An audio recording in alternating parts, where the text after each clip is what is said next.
What is the medium that you painted on here? Oh, this is acrylic paint and acrylic ink, Okay. and just and regular watercolors. Basically, it's mixed media, except for this. This is oil. This is oil. Yeah. So these two paintings here, this painting and the one in the room there, that's oil Oh painting. man, I didn't even And, get around to looking at this one yet. I went this way and stuff right there. oh yeah, no, Oh actually wow. it starts here. So this part here, it basically gives an explanation of where the paintings came from, which is that it was a lucid dream.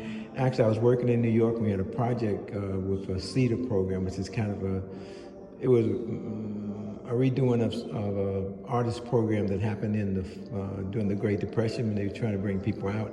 So they had artists such as Aaron Douglas. If you look at the Aaron Douglas murals at Fisk, yeah, that's where that came from. Okay. So they were trying to do that, and at the end of it, you had to create a project.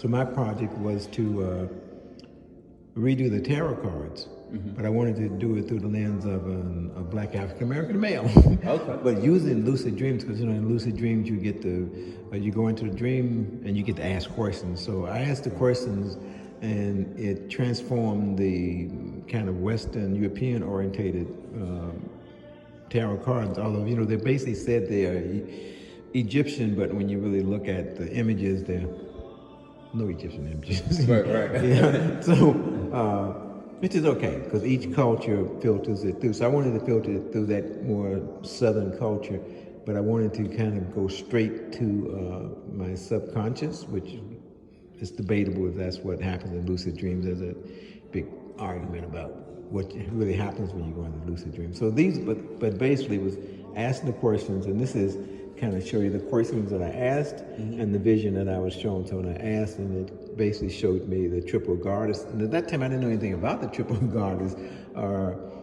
Then I went and found books, and I started seeing that the first Trinity was actually the triple goddess, more so than the Father, Son, and the Holy Ghost. It was more the maid, the maid, what is the maid, the maiden, then the crone.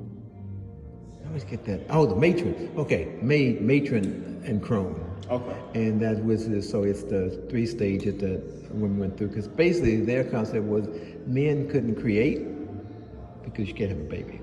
Right. Women have babies, Okay. and that's where creation comes from. But so more or less, and the way I had another one said that what is women create and men edit. And in that sense, we edited the fact that God started off as a woman completely out of the history books. Yeah. Because that's what editors do. They get to rewrite. So this was Right. kind Rewrite of that. history. Yeah. So in that sense, that's the tiger, and that's a cat that turns into a dog, and that's the yin yang, and how the yin yang. Transformed the yin yang in the dream. Because when I looked at it, it wasn't a circle. It was actually turned into that. And then there was the dove, and then there was the light, and the three faces. One face was in the sky, but it was all that same Trinity. So, Great Mother, Triple Goddess. This is a beautiful piece. Thank you. Yeah. Wow. Is this piece for sale? No, no. This is because this is the foundation of them. What I'm trying to do now is go back into them, and it was actually in the dream is that you had to create 12. Okay. 12 of these, and I have I was able to do 3. Then I had to work because she had to feed so and had a family. So this does not pay the bills. Unfortunately, these are not so much images that people buy. At least not at that time. First, it's big. You got to have a Right, big wall. really big space. Yeah, and wall space, apartment wall space is expensive. So now I'm gonna do a book on these. I'm gonna take all the notes I had and finish the other ones, and then add the notes to it that said, because it actually gave a whole system. It said, this is how you should play it. This is how you should lay it out. This is so that other people can use it. So I'm gonna do a draft of it and do one that's more or less for the cards, and then paint it afterwards after I do the drawing, because this I'll probably be another 10 years. So painting them, so that's too long for a book. So I'll do the book, publish that, put it on internet like that. But now one of the things I said on the last Friday, I was asking people if they want to come and actually discuss the whole thing. If you come, we can discuss it. I was also trying to just get other artists to come and talk about their work or talk about African American art in Nashville. Because one of the things when I said the show is called It's Been a While, it's been a while since I even dealt with other artists. Oh, yeah? Yeah, so I kind of want to see what's going on in Nashville, especially with artists who are working here now. Are you from Nashville? Oh, born and raised. Okay, cool. Yeah. So I want to kind of see what they're doing, what they're talking about. I mean, Michael McBride said that he would participate, so you can come participate too. Yeah. So, from your process of when you, when you started on the process of creating this piece here, from the time it took you, I see where you got. Oh, you got dates here actually too. I was gonna ask about how long it took. Yeah, it was a whole journal. It was a matter of really sitting down and going through the dreams, making myself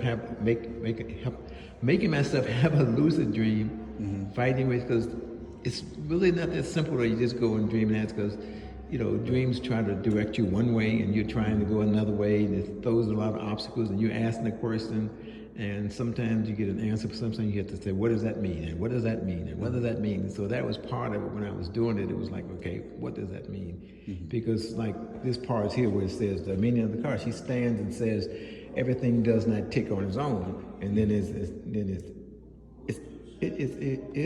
is the my which one day is jealous of its own impurities, and was trying to figure out what that meant. So it's like that. Like one of the things was like the function of a community is to define itself. I mean, that I had to start thinking. I said, you're right. That's what. But then it was also that each person is a community within themselves. So it's even more than that function of community. And that was, that's like one of the first lucid dreams I had when I was in high school. I had this dream where I asked what was the meaning of, what was Black Power, and that was the answer. So the function of community is to defend it. is to define itself, which is basically what we've been trying to do in the last 400 years. Is the community to define itself, not be defined by the outside. Which is why I end this one which says, I am not seeking to define the Southern Black female, just to explore the icons and archetypes within myself. So I'm just sharing that with that, but it's like, this is not saying this is a definite anything. I always think of thoughts more like, your thinking is like water. It's constantly changing. Right. If you write something in a stone, it kind of stays there and it goes stale, and it's like even water that doesn't flow goes stale. Yeah. You really don't want that. No. Okay. And a culture can't do that. A culture must constantly change, and that's what I like about this one. Like when you get the water, and even that yin yang, it's flowing. It's flowing in a different way. So we each take from other cultures, and you reinterpret that. So I think we take from other cultures, but I always say whatever I do is always interpreted through that Southern lens. So even if I look, because I like Japanese art, and I like Chinese art. I like that sensibility, but I know the sensibility that I filtered through is still Southern. So.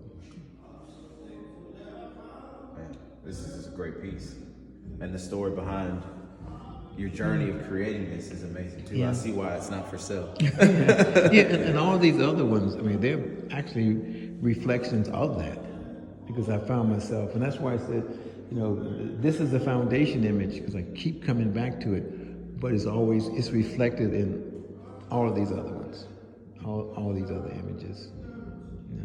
Just constantly working with that same image of fragmenting, like this one here, breaking that fragmentation up, and layers. I like, because I think most things are layers. I think it's hard for anything just to be one thing. Right. Yeah. Especially when the whole female image icon is not fixed. I think that's when we have a problem, when you try to fix it. Male or female, you try to lock it down and say, this is it. I've defined it for all times. The story's done. Nobody else has to do anything. Yeah, I love this piece. I love what you did with the highlights too. Like you can see the actual light coming through in the layers that you put into each one of it. Like Yeah, well, that's kind of like what I wanted to your do. pieces make your eyes just go all over it. Yeah, and I wanted it that each time you see it, you saw something else. So basically, if you look at that, it's like that light's hitting it, but the light's also breaking her up, or she's breaking the light up. Either way, but you can't separate the two. You can't separate her from the light, or you can't separate the light from her. It's basically, and that's kind of like what I was trying to do with all of these. Is the everything is everything, which is really cliche and simple, but there's a lot more that you can do with it. And I wanted a different image of African American, black women. And I like black women more so than African American, because I think sometimes when we focus on the African, we forget about the 400 years we've had here. Right. I mean, that's 400 years without contact. I mean, there was some contact, but it wasn't that your grandmother learned from her grandmother, who learned from her grandmother, who learned from her grandmother. It was more, there was that separation where, no, your grandmother had to pull from, basically had to reinvent something. I'm not saying that the memory wasn't there, but the new solutions had to be something completely different, because they could not build on the past. No. Had to start from scratch. Yeah.